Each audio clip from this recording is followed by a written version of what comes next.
Arjun is in a miserable position.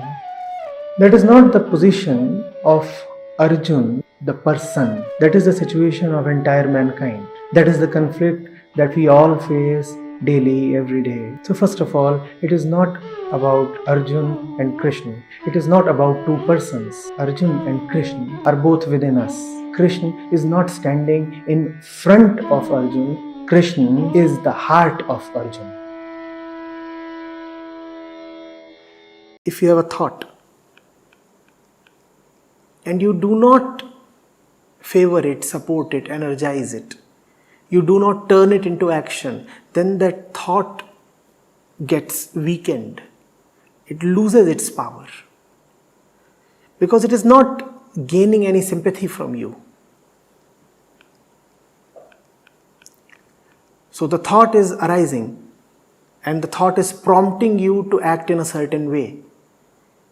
And you refuse to go by the demand of that thought. You refuse to act. You freeze the action. As the verse says, you destroy the action. You do not let the thought turn into action. The thought itself will die down. Because thought requires your support. How do you express your support to the thought? By turning it into action. When you do not turn the thought into action, what have you told the thought? I do not respect you. You have come to me and you are saying, act this way, and I have not gone by your advice. I do not respect you. I will not fuel you. I am not your ally. And the thought, humiliated and de-energized, falls down.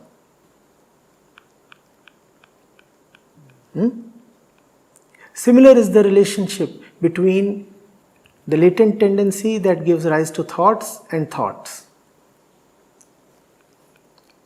Thought demands action, tendency demands thought. So the tendency comes to you, demanding that you think in a particular way. But if you do not support the tendency, if you do not let the tendency turn into active thoughts, then the tendency too will gradually shrivel.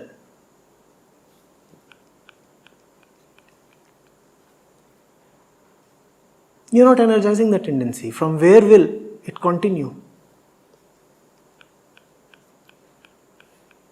So action is destroyed and that destroys thoughts. Thought is destroyed and that destroys the tendency. And when false action, false thought, false tendencies are all gone, then you are left with nothing but the truth. This is the way in which you proceed from the gross to the subtle.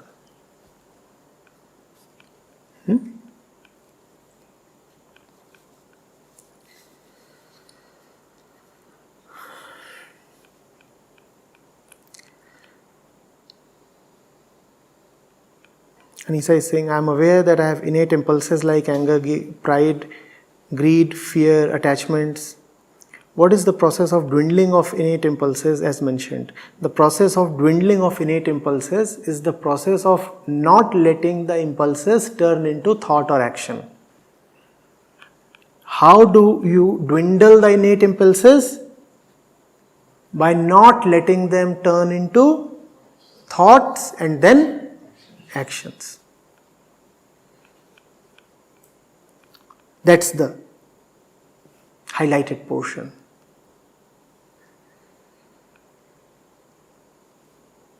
How do you enfeeble a thought? By not acting on it.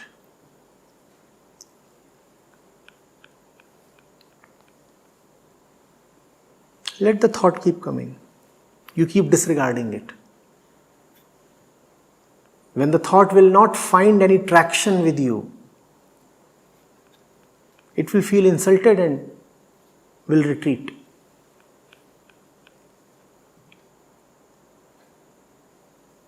Let your impulses keep raging. Do not let them occupy your mind. Do not start actively thinking on their lines. and the impulses will gradually fall silent. You have the choice. Nothing happens to you without your consent. Impulses appeal to you. Thoughts appeal to you. You are the judge. You decide whether to accept their appeals. Do not say, oh, what do I do? I'm a slave to my thoughts. You're not a slave to your thoughts. You are the one who decides that you will go by your thoughts.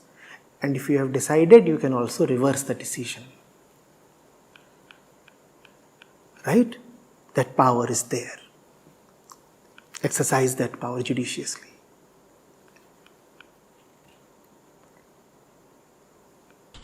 That thought can be a very good thought.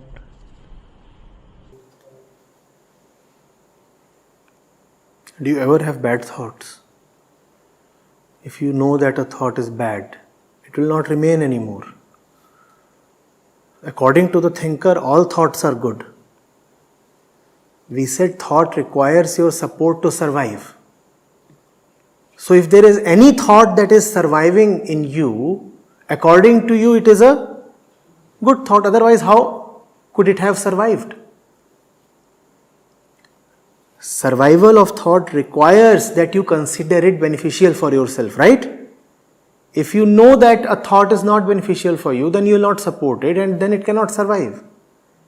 If a bad thought is preserving in your mind, continuing in your mind, then it means that you are just calling it a bad thought.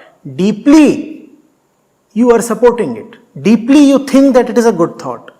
Maybe for reasons of moral necessity, you are superficially calling it bad.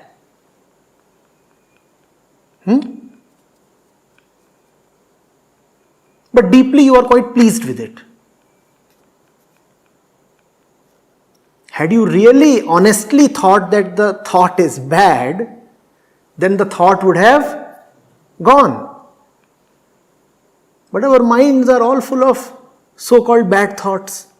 What does that mean? We call them bad.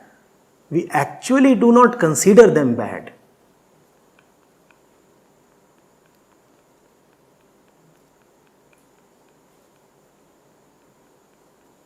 And your minds are not at all full of good thoughts. What does that mean? You call them good, but you consider them very, very bad. So even when those thoughts come to you, you do not support them. What do you support? All the so-called bad thoughts, because they are all quite nice, lovely, attractive. Then let's have a little honesty. Why call them bad at all?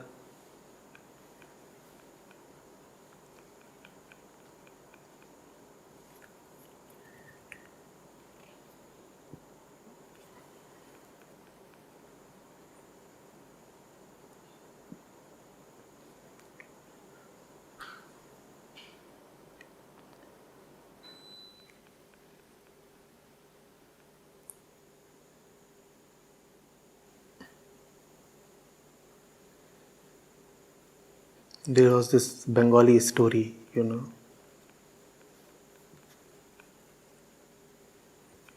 So, Bengali gentleman, Bhadralok, he was very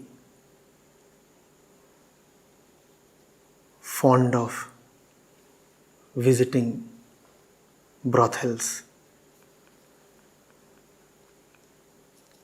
And he was a Brahmin. And Brahmin too, of the highest gotra.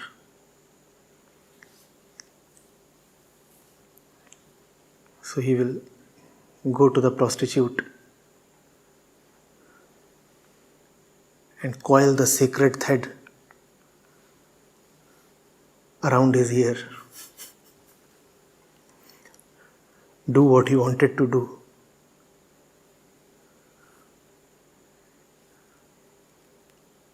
and leave.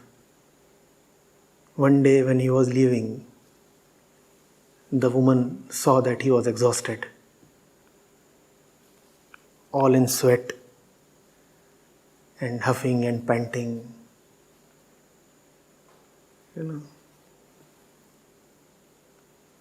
Must have been quite intensely in the act. So the woman brought a glass of water for him.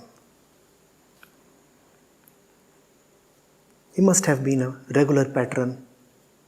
So just for client relationship management, she probably bought some water. Please take some water. You are sweating a lot, sir, and you are losing your breath. And the beggar says, I am a high caste Brahmin. Will I drink water from your hands?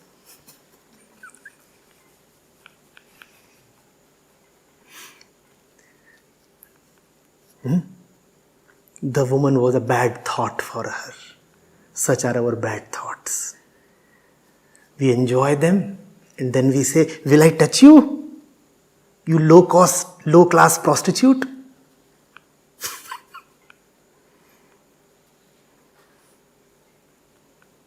Will I ever touch you? Will I accept water from your hands? That's our relationship with our bad thoughts.